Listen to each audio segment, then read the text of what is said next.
I'm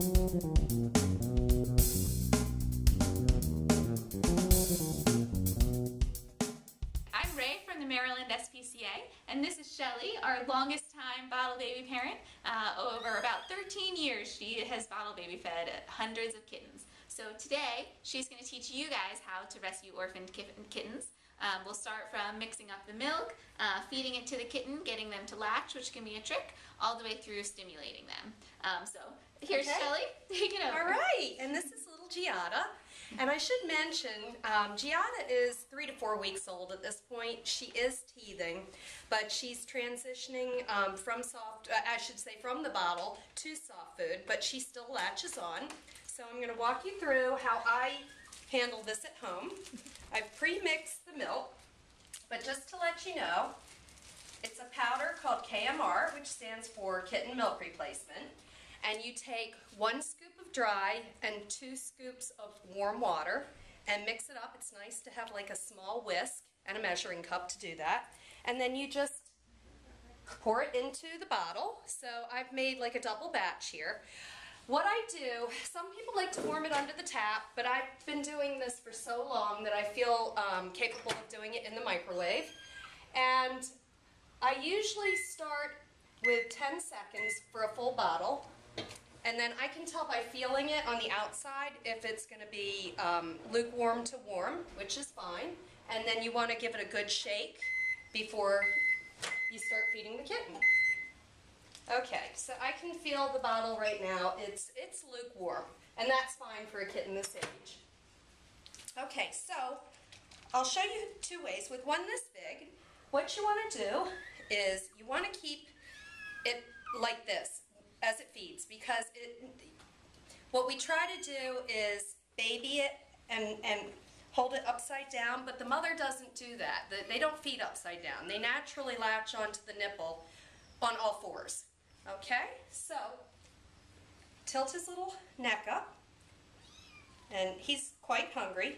And this way he's got direct flow into the belly and not into his lungs, because you know it's a bad sign when milk starts coming out of the nostrils. They can choke really easily. So this is good for a kitten this age. Also, what I'll do is I'll show you by moving him over to this towel here, that if it was a really young kitten, say a week old, this is a perfect way of teaching them how to eat, the position. Now they don't always, not every kitten latches on this easily, but don't give up. It can be a little bit challenging because it's a little bit different from mom, obviously. So what you want to do is I try to keep the nipple of the bottle against the upper part of their mouth, and I don't squeeze, I don't give it any pressure. But eventually they taste the milk, and if you're not successful the first time, go back an hour or 2 later and try again. Because once they do latch, they're going to want to eat, depending on their age. This kitten, I said, is transitioning, so she is actually eating soft food. But say if it was a 1-week-old kitten, you would probably be feeding it around every 4 to 5 hours. So as you can see, Giada is pretty hungry here. She's doing really well. And she's going to dictate to me when she's full. I just kind of have the patience to sit and watch her, and I can tell, there, she's all finished. So she's good. Now, with her it's not really necessary, but if you had a little one, you would want to kind of throw it over your shoulder and just stroke its back and see if you can get a little burp out of it. It sometimes doesn't happen, but sometimes it does. Okay, and now what we're going to do is, this kitten is able to urinate and defecate on her own, but when they're maybe a week and a half old, they don't know how to, and so the mom licks the area and helps them, helps to clean them is what she's doing. So at home, I typically just use a paper towel, because paper towels are easy. But here, we're going to use a little white towel to see if I'm getting any results. So, what you do is you basically just start gently stroking the area, and actually, I don't know if you can see, but she's going a little bit. It's dripping into the sink. She's definitely going. And Shelley, with a younger kitten, would it be dripping, or would you just see it on With the a younger kitten, they're going to have less urine, so you're really going to see more or less on the towel. As a matter of fact, I wet this towel just so you could see that we were, you know, getting some results here. But with the little ones, I get what I find is economical is to get the Bounty paper towels that, you know, you can tear off half sheets. And I don't even wet them. I just go right to it because it's soft, but it's rough at the same time, like the mother's tongue, and I typically get really good results quickly. So anyhow, I just got a burp out of Giada. She's probably she's a little hyper right now, but she's probably going to go to sleep shortly now that she's got a full belly. Okay. Okay, so this is a warming disc. And what you would do is just place it in the microwave for about 5 minutes time. And then you're going to place this little cover on top of it.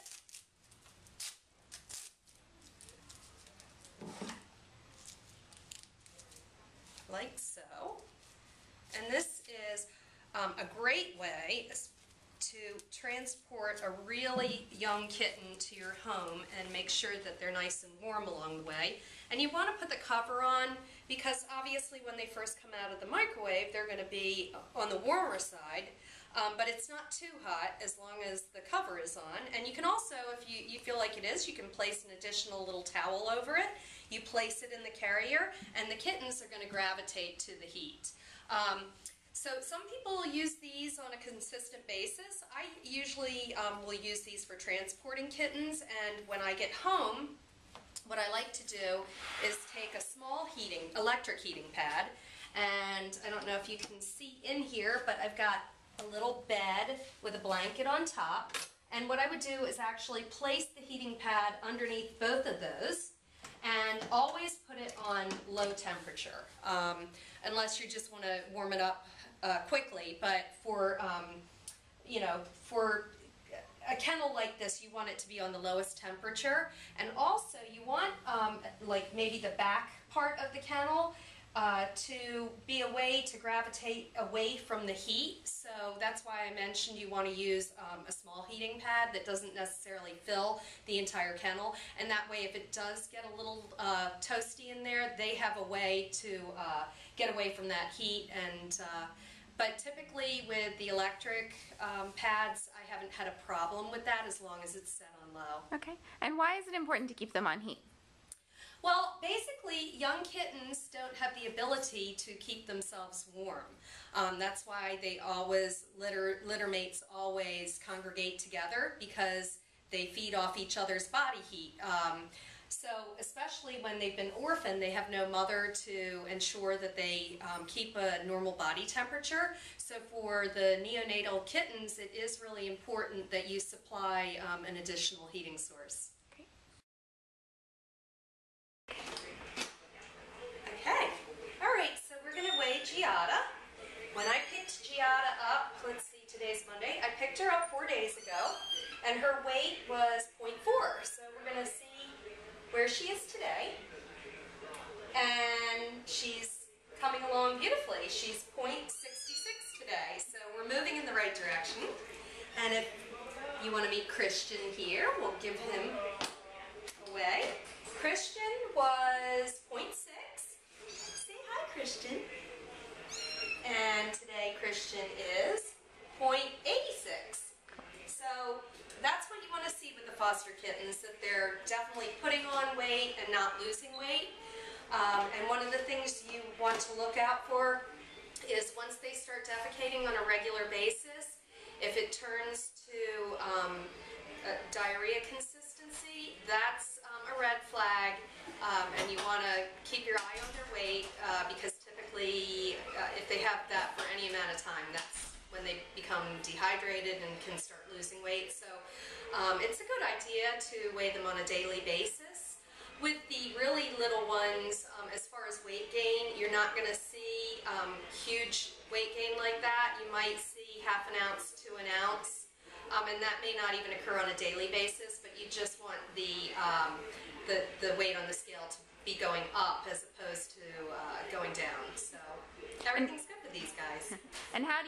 if you don't have a medical scale?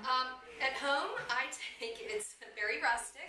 I have a food scale, and I take the same bowl, and I know what the weight of the bowl is. I put the kitten in the bowl, and then I take the difference. So it's very easy, but they work quite well, and I would definitely suggest that if fostering is something that you are going to do on a regular basis, you're going to want to invest in a food scale and, like I said, a bowl that's big enough to accommodate, up to actually an 8-week-old kitten. So the one thing I can tell you is fostering neonatal kittens can be very challenging, but it's super rewarding, and it's, it's work, but it's very rewarding. Okay, awesome.